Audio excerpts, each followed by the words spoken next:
Hello, friends. This is Dave Hurwitz, executive editor at ClassicsToday.com, here with Mildred, who will do anything to get away, but I'm going to let her go because, she doesn't like to be picked up. Come here. Come on. It's okay. There you go. That's a good girl. Thank you. Thank you. Yeah, here we are with great recent recordings of the classics. Everything that you ever needed for the 21st century in classical music. Yes, because, I've been thinking about it. And the reason we got started with this was because some of you said that, you really want modern sound and more modern artists or not dead artists or whatever you wanted. And that I was doing a lot of the old stuff. And it's true that the box sets and the reissues, which is what most of what the major labels are doing now, are older things. But actually, looking back on it, if any of you thought to challenge me, this would be difficult. I don't know what to tell you because it's actually extremely easy. So many of the recordings that we've talked about have been recent recordings since the year 2000, which is our cutoff date, and later than that, sometimes considerably later than that, just a couple of years ago, very recent. So it's fun, and I'm happy to do this because although I don't think that chronological, the date of performance, the chronology has any meaning musically. There's no problem with putting together an absolutely stunning and superb discography of great classics, familiar and slightly less familiar, with things that happened after the year 2000. Really, it's pretty straightforward. And here's one of them. This is Handel, Dixit Dominus, and the Ode for the Birthday of Queen Anne.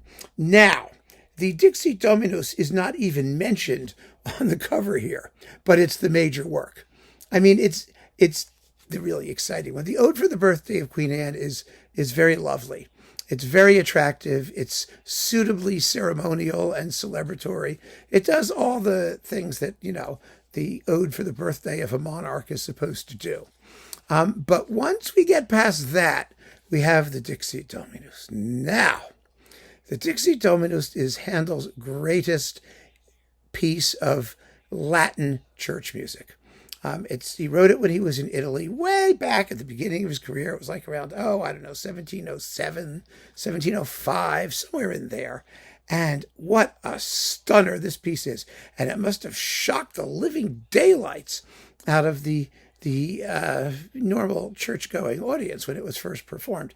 It's written for 5 soloists, 5-part choir, a richly textured string orchestra, and the text is brutal. It's one of the militant psalms. It's God is crushing and smiting and smoting and besieging and devastating and oh my goodness, laying waste to the heathen and those poor heathens. It's unbelievable how bloodthirsty this particular text is. And there's a section of it which I use as sort of a guiding point. And actually, when I made my original video about this, it was way at the beginning when I was just started this channel. You can look it up if you're curious. And I did have a bit of a sound clip from this performance, which I immediately got a copyright claim for. And it's still there because I have no way to get rid of it and I don't care. So I can't monetize that video and it's fine. But at least that sound clip is there.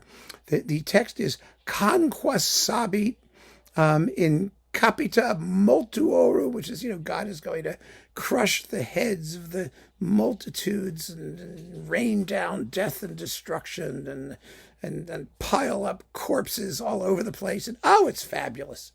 Absolutely fabulous. And the way that Handel sets it is, it's the Rite of Spring goes Baroque. It's a primal grunt. It's conqua sa sa sa sa sa sa sa sa sa sa sa sa sa sa sa sa like that. And it's got to sound like that. It's got to sound absolutely hair-raising. And most performances, particularly these days of the period instrument movement, and especially in Handel, we have the period instrument movement in the UK with their, the twitty little countertenors. They're